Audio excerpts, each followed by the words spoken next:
hour from Oxford.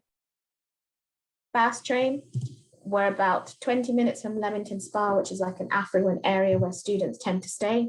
We about 35 minutes from Stratford upon Avon, that's the home of Shakespeare.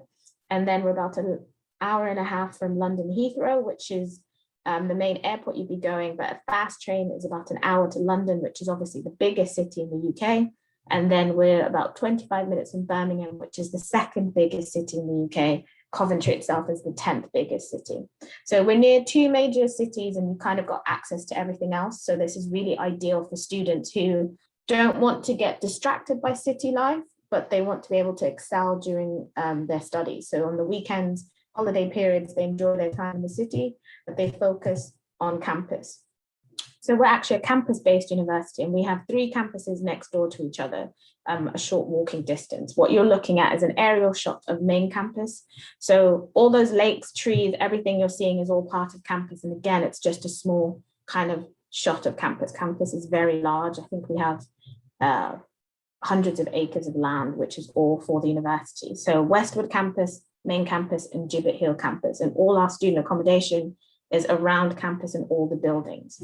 So students have access to all of this, which can be a bit more homely. And in situations such as this, at times such as this, it can also be a lot safer and students feel like they can adapt more. And we have everything students need on campus. So all the facilities, shops, banks, travel agents, pretty much everything you'd think of, it's on campus for students. So you build like a little hub.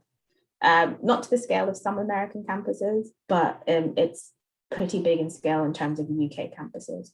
So in terms of the ranking of the university, so we're actually ranked 8th, which is our Guardian League table, which is the UK league tables, 10th in the Times and Good University Times, and 11th in the Complete University Guide. So kind of to give you an idea of the reputation of the institution in the UK, we're consistently ranked within the top 10. So it just shows you how others view the university as well as employers. So when it comes to students completing their studies, they now can get a post-study work visa, which is a 2-year visa that allows them to stay in the UK and work. That visa would be valid for all students who apply to study now and moving forward. So with that in mind, we're actually top 6 in terms of, we're actually number 6 in the rankings in terms of graduate employers. So a lot of employers do look at our students specifically to go into the work industry, which is really good for international students who don't want to return home, for example.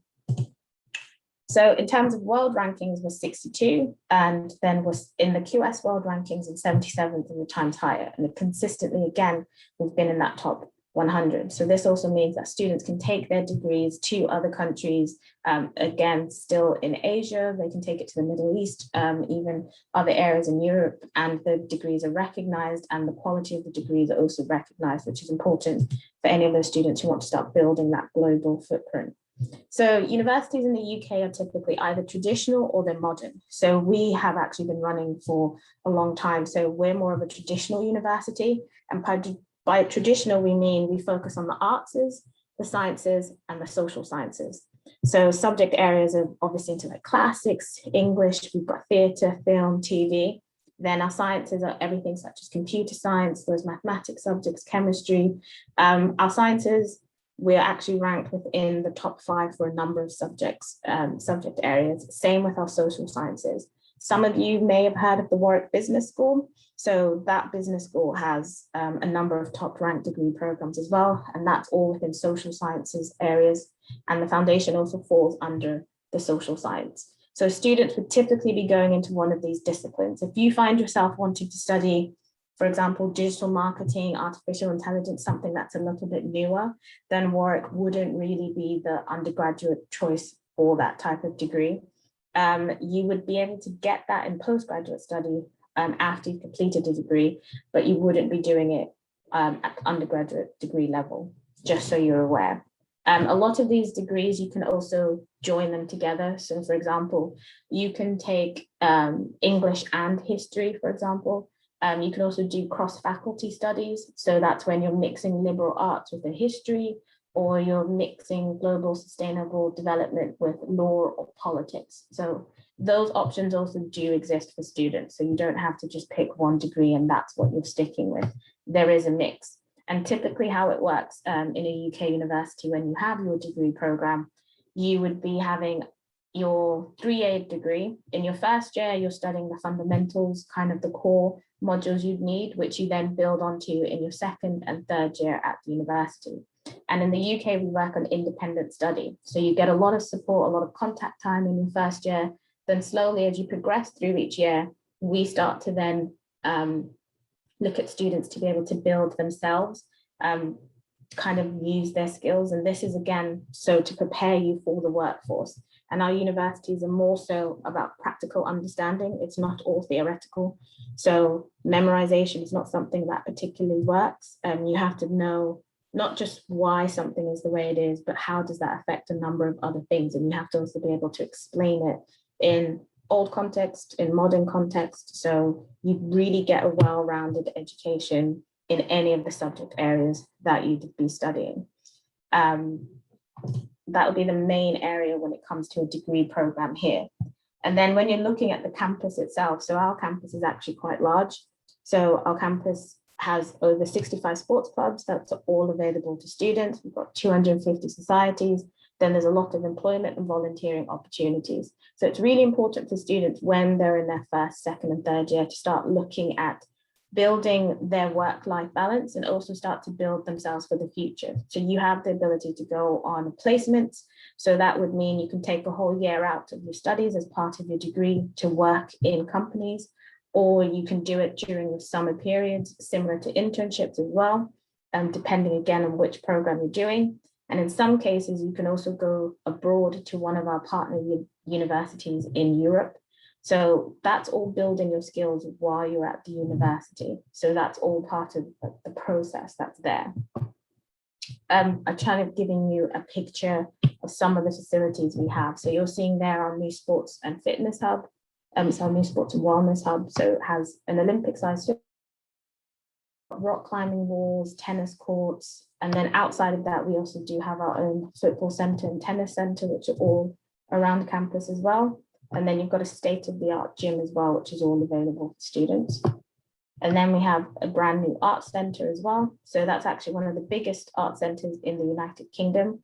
And within it, we have an art gallery, 3 cinemas, 2 theaters, 1 studio. And we also have the ability for famous artists, comedians, they all come to the art center as part of their comedy tours around the United Kingdom. So students have they're at the forefront of a lot of things that are happening in the United Kingdom. So you experience a lot, and it's all at discounted prices as well. So you get yourselves into an understanding of British culture as well, and you start to see more of what's really available to you and what you can do. So any of the societies, for example, like dance or theatre societies, get to use those facilities. So you can also start to see where you can go. I think one of the main things when studying in the UK, you start to realize that your degree can transfer into a number of different job roles based on the practical skills that you're learning.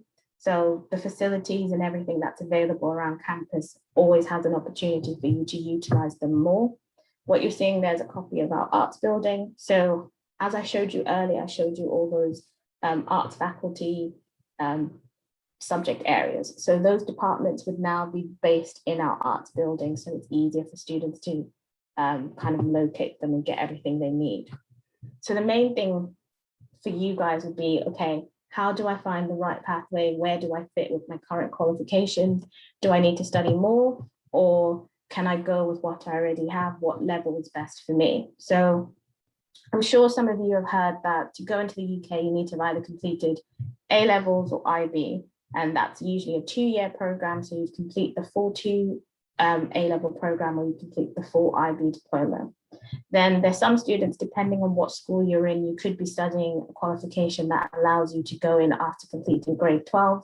For example, students who complete the American high school diploma and they have the right number of APs and SAT scorings, they would be able to go directly into an undergraduate degree. And then if you're completing the local system right now, you would realize that you would need to take a recognized foundation program for 1 year to then be able to enter into undergraduate studies. So you're either in one of these 3 categories. And I'm just going to explain that a little bit more to you to kind of give you a better idea of how they work. So first, I'm just going to cover A-levels and IB students. These are pretty much considered the same thing, so it's a lot easier for you to understand. So as you could see from the beginning, I talked about our rankings, not just UK-wise, but also world rankings. That gives you, again, the idea, an understanding of the reputation of the university. That then kind of gives you an idea of how high our entry requirements are. So for IB students, you're typically needing to get 36 to 42 IB points, which is very high by most standards. The higher points grades, which is around about 38 points and above, you're looking at those science courses. So computer science courses, mathematics courses, they'll typically be looking for students in those ranges. And then, as I mentioned, the Warwick Business School, that in itself has a high reputation. And because of that, students again need higher IB points to join in. So I think it's on the same standards as universities such as Imperial, which you might have heard of, or UCL, for example, which you may have heard of, King's College. We would all be having similar IB points grades. And then at the same time, with A-level students, we would be looking at AAB or A star, A star, A star for some courses. So again, the university is always looking for the top ranked students in their subject areas. And then we would be looking again at the qualifications you took before your A level, so your AS grades, as well as some of your GCSE grades for science courses. So if you're on track for any of these, or you think you're going to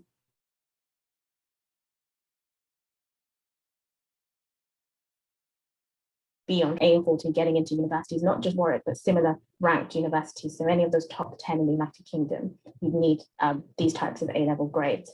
Obviously, they are universities which are in the top 20, 30, and so on, which would be allowing slightly lower A-level grades. But the main way most students would be looking would be IB or A-levels. And then I've also outlined the tuition fee and how it works here. So our tuition fee is either in a band 1 or a band 2. What you're seeing are the current tuition fees for students who would be joining in 2021. It does change each year.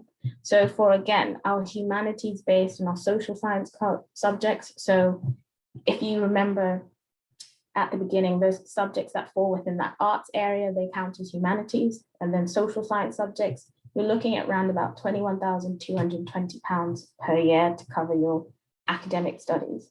This can be considered as cheaper as studying, for example, in Canada in some cases, or the United States, as some universities with higher rankings do ask students to pay more per term.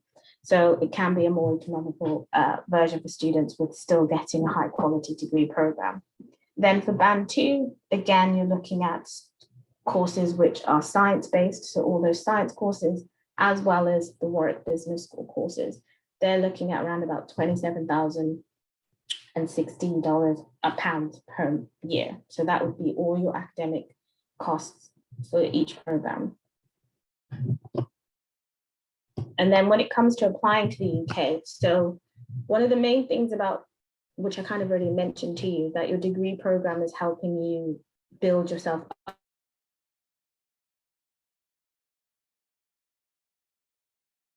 up to, one, have a passion for the area they're going to study, and they have an understanding of how that degree helps them in the future. So that's when we start to look not just at your qualifications, but again, your motivations, any experience you've had. So we'd hope that students currently now within their final years of high school would be picking up extracurricular activities that they're going to put in to their personal statements, and that they're also using to guide them with their degree choices.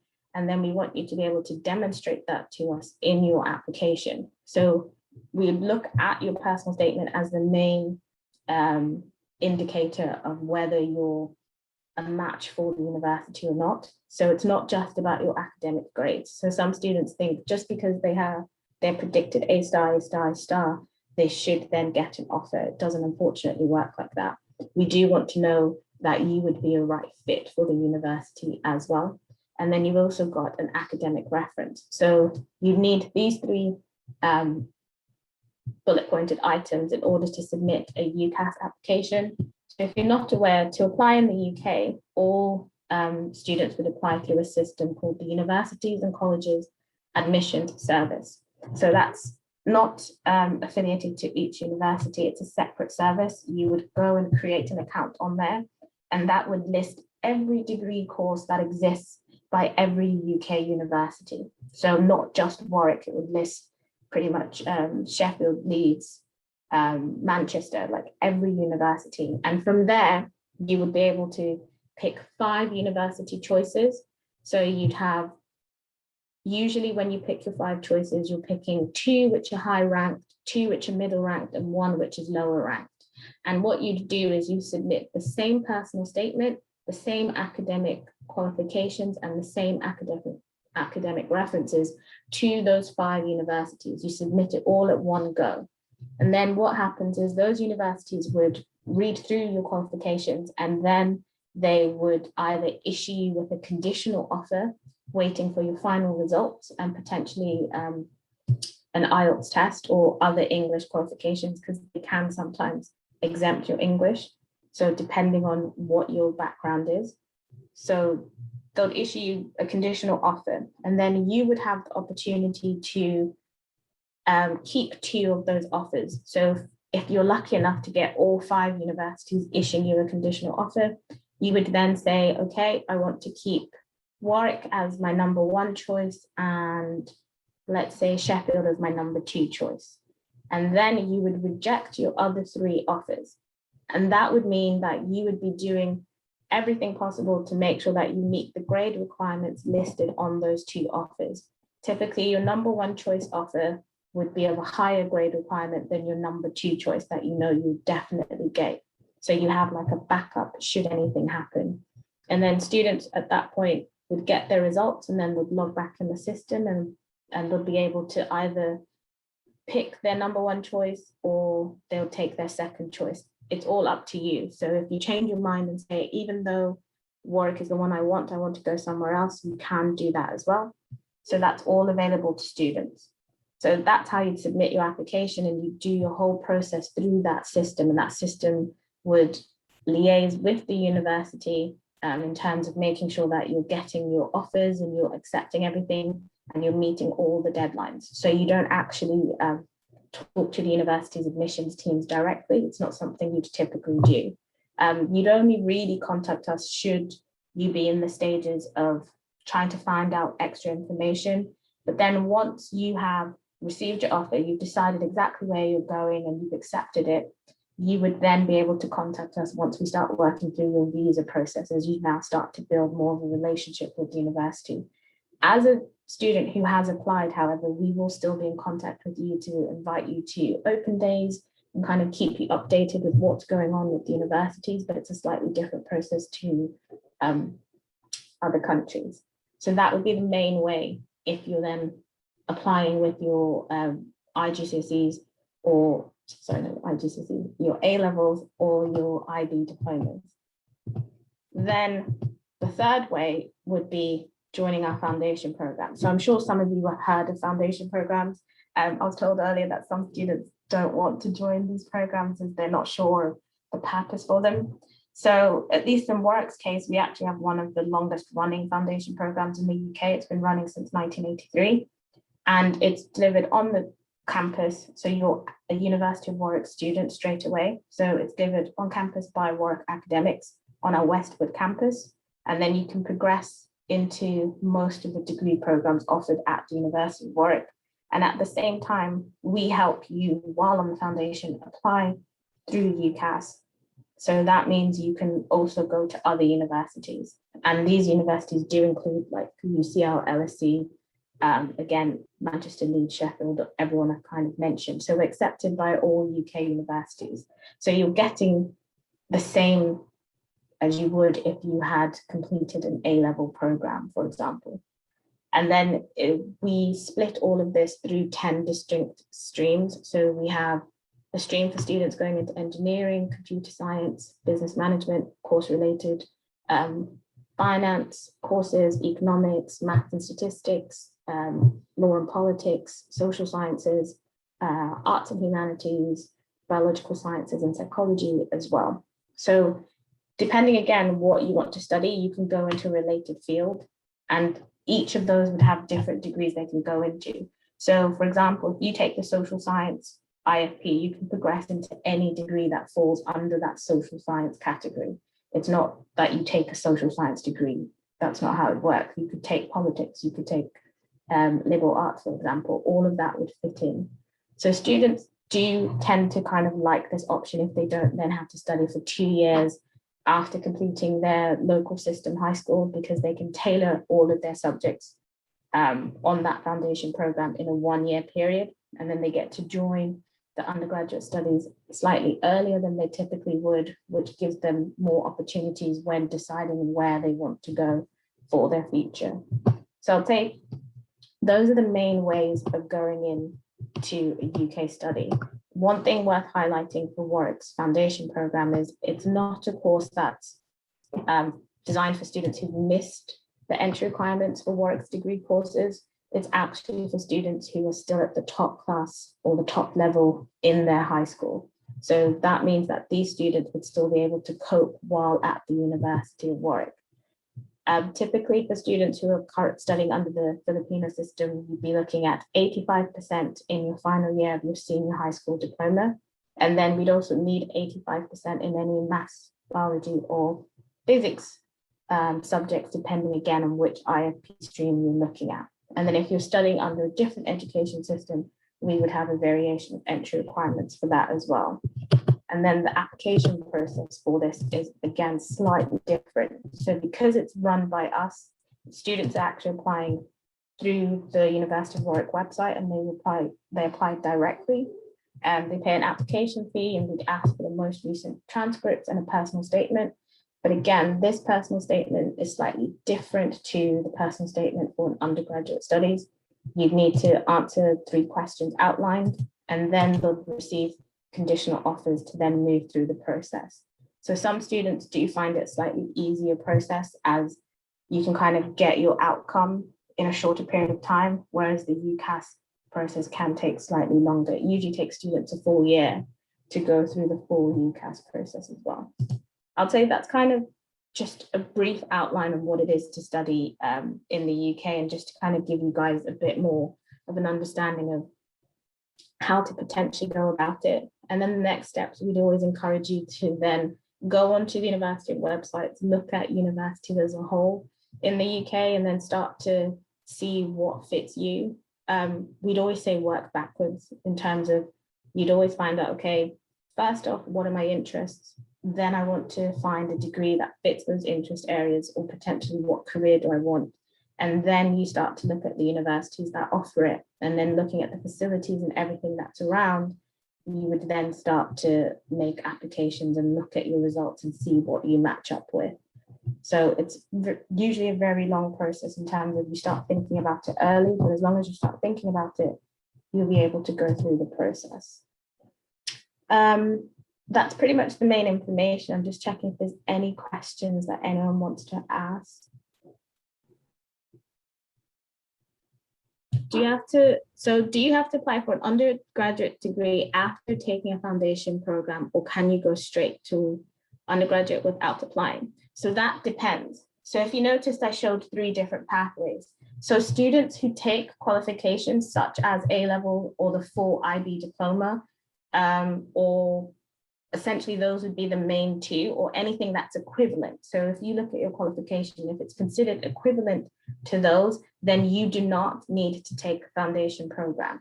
You would be eligible to go directly. However, if you're studying under the local system, so essentially if you're not studying an international qualification, it's likely that you'd need to take a foundation year first before going into the undergraduate studies.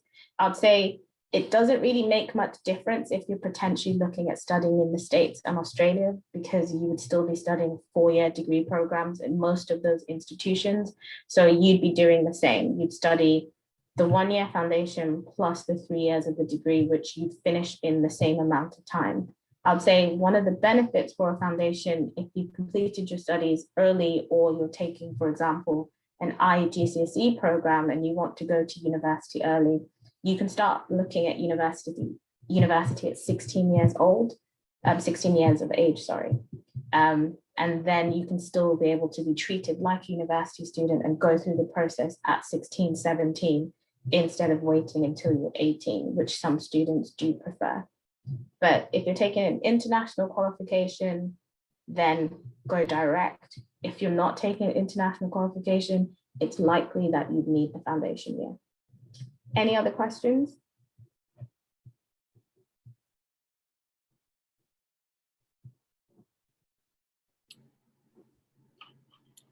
Okay. Hey guys, do you have any other questions?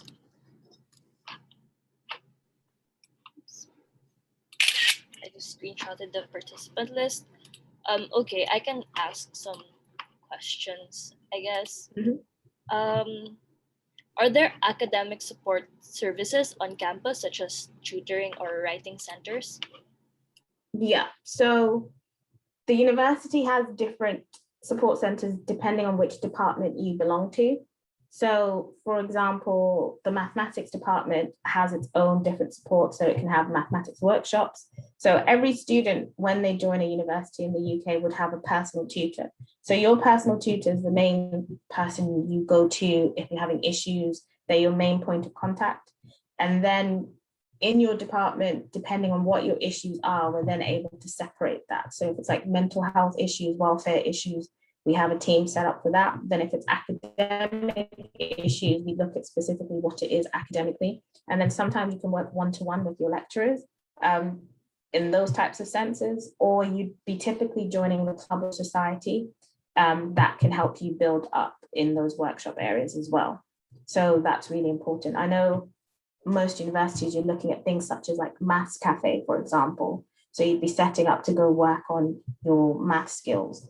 One thing to count for a UK university first year degree program. So your first year is essentially there for you to build your skills, but it doesn't actually count towards your overall grades when you graduate your degree. So typically what happens is students need to essentially be making sure that they're passing all of their modules to make it into their second year. Then it's your second and third year where you're actually accumulating all the grades that grow towards your final degree. So usually, depending if it's like IT support that you need, or you need to build your IT programming skills, your department has those workshops set up. So every single department has different workshops set up depending on what the specialities their students need.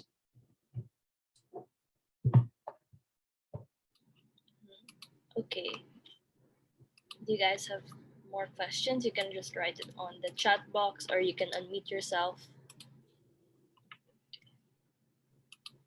So while you guys are writing, you mentioned something about mental health earlier. What are like the mental health services or like support at Warwick? So we have a mental health services team set up. So usually it's like counseling services. It depends on what your issue is. So the main thing is essentially finding out what your issue is and speaking to the team who can then allocate you either with therapy services, or they can help you with like a mentor who can kind of help you to transition a little bit better.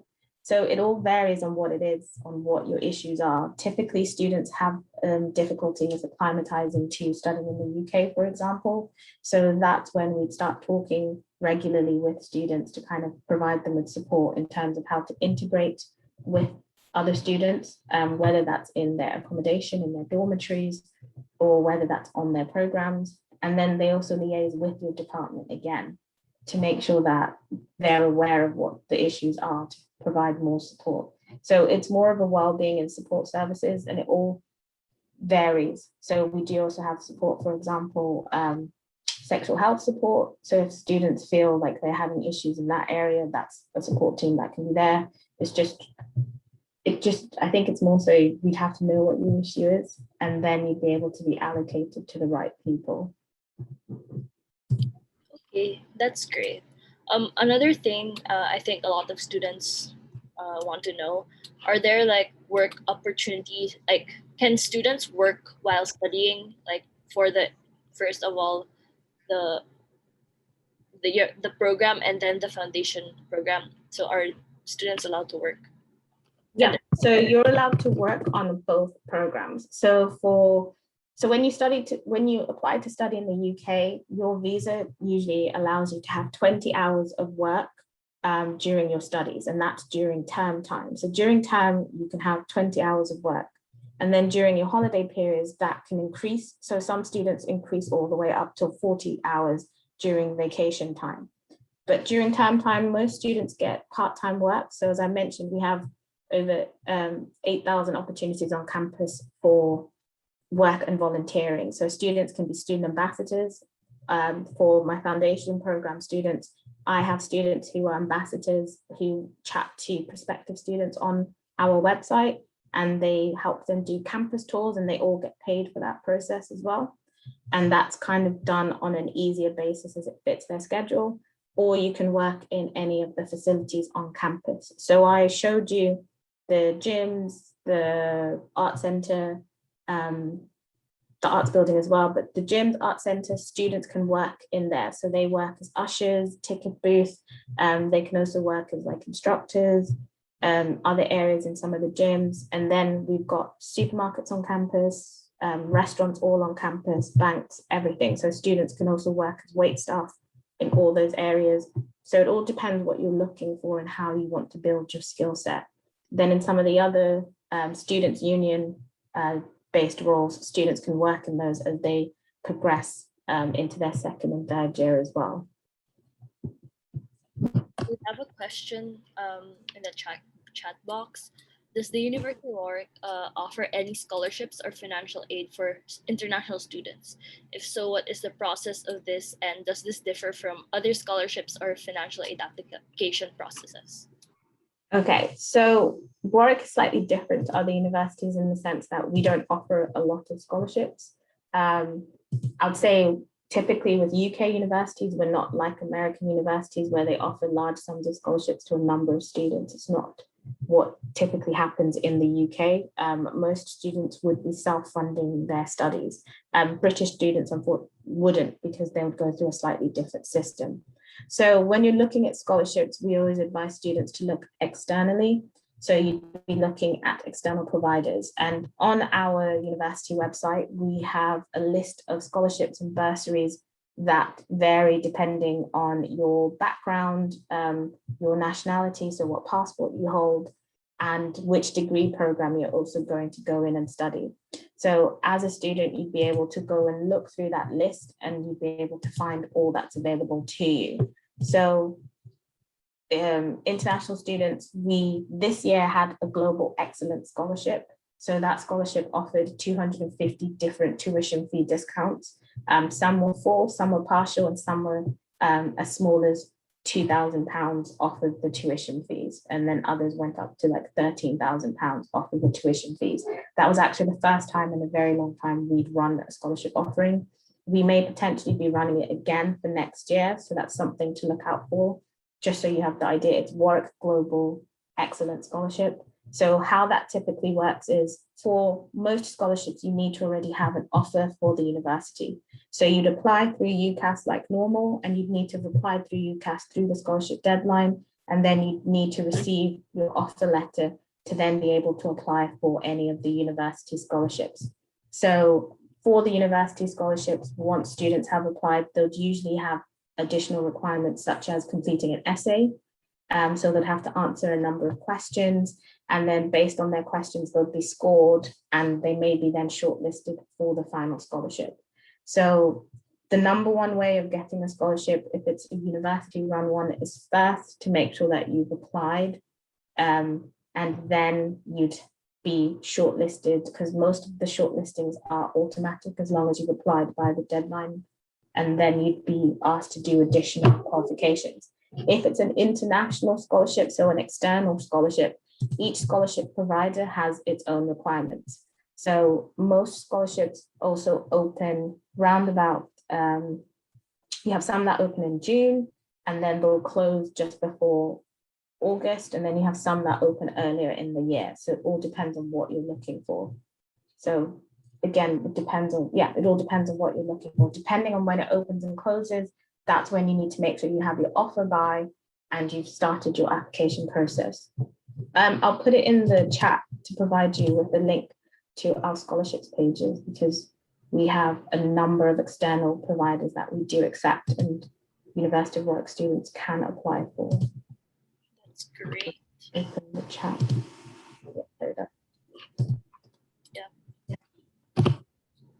So if you were to click on that link, it gives you an idea of the full scholarship range, because we do have a large number of external providers. Okay. Yeah. So you mentioned earlier about helping your students like professionally, like are internships available, and how do you help the students find these internships? Yeah, so internships are available. Again, this does start to go departmentally. So depending on which department you're in, they usually have a team set up to help students with getting internships and placements. So some degree programs have placements already put in place. So you'd find that you may want to study like, you can do some of the engineering programs with the placement year, and that means you end up taking a 4-year degree program instead of a 3-year degree program, because a year of that is out in industry. Students would also have to sometimes study abroad as part of their degree. So students who take our international management degree at the Warwick Business School, they spend a year out elsewhere as well. So all universities do. So we have an employabilities hub at the university, so as part of our students union, and that employabilities hub is where you'd be linked up with any fairs that we have for educational purposes. And it's also where you provide support with building your personal statements, building your CVs, building your work profile, to kind of give you an idea of what you need to be picking up throughout your 3 years before you then apply for any work outside of that. So our students union is a big key point of contact, and then each department does have a source for placements and internships as well. Okay, so you talked about work and internships, like, but how, like, what percentage of students go on to like graduate or professional schools, and do they go to the Warwick professional or graduate school afterwards? So how many go into employment afterwards? How many go into employment and how many like go to grad school? Okay, I'm trying to think of the exact stat, because again, it varies per department. Typically the university, around about 96% of our students will go into further study or employment after graduation. The stat does vary obviously on certain degree programs where the stat may be higher or lower. But most UK students would typically be going into the world of work, and it's mainly international students who may then go into continuing on to postgraduate study. Unfortunately, I can't think of the exact stat at this moment. Unfortunately. Yeah, I think that's fine. Yeah, it's like we have so many statistics. Yeah. Okay. So guys, if you have questions, you can put it in the chat box. Maybe how diverse is student life at Warwick? Or like, are there a lot of international clubs? Like, are there a lot of international students? Yeah, so at Warwick, we have around about 27,000 students overall. And then of that 27,000, you're looking at close to almost 10,000. It's usually like 9,000 and something are international. So our students come from over 120 different nationalities. A majority of our international students would be going into our undergraduate studies and obviously postgraduate studies. The foundation is pretty much made up of entirely international students. So if you're joining the foundation, you're having in some years up to 200 to 250 students on the program, and you're all international, coming mainly from East Asia, Middle East, areas of Africa as well. And then obviously you have Europe, which would also count within that international number now. So that's where most students would come from. And then in terms of societies, as I mentioned, we have over 250 societies, and the majority of those societies are country-based or nationality-based societies. So you'd be looking at Chinese society. We've got, I'm not sure we have a Filipino society as of yet at the university, but a lot of societies that don't exist, students have the ability to create. So for example, if you decide that you want to create a society for more students to join, you can then put that towards the students' union. And then throughout your studies, your society may then be able to be established. So they're mainly all personal interest societies when it comes into that area. So if you have an interest in cross-cultural sports, so like Taekwondo, karate, those areas are also there. I think we have a kickboxing, Muay Thai society, for example, so as other areas. So it's what it would be there within that 250 society mix. That's great here. So I saw that, okay, when do applications usually open and when is the deadline? Yeah, so for students who would be applying through UCAS, those applications usually open in September, but around about October 15th is the main time where students start to apply.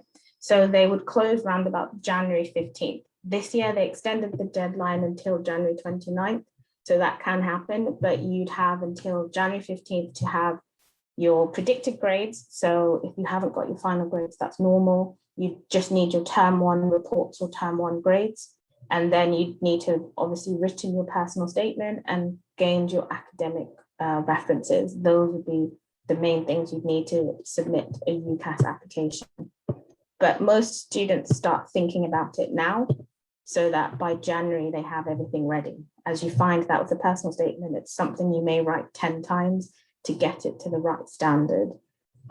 If you're doing the foundation program, those applications again would open usually on the 1st of October and they'll close on the 31st of July. Students this year have until the 9th of August to apply for the foundation if they then do want to join this September. But for next year, it'll be 1st of October till the 31st of July. UCAS is a shorter deadline period. And if you're applying for any medicine courses or you're applying to other universities such as Oxford or Cambridge, you need to have completed your application usually by the 15th of October. So you start thinking about it now as well. So does that deadline also include the foundation year group? No, so the foundation group, because they applied, so all the deadlines that I just told you about, the ones that are going up until the 15th of January, that's the UCAS deadline. So because for undergraduate studies, you have to apply through UCAS, you have to then use that system. But if you're applying for a foundation, you don't apply through UCAS, you usually apply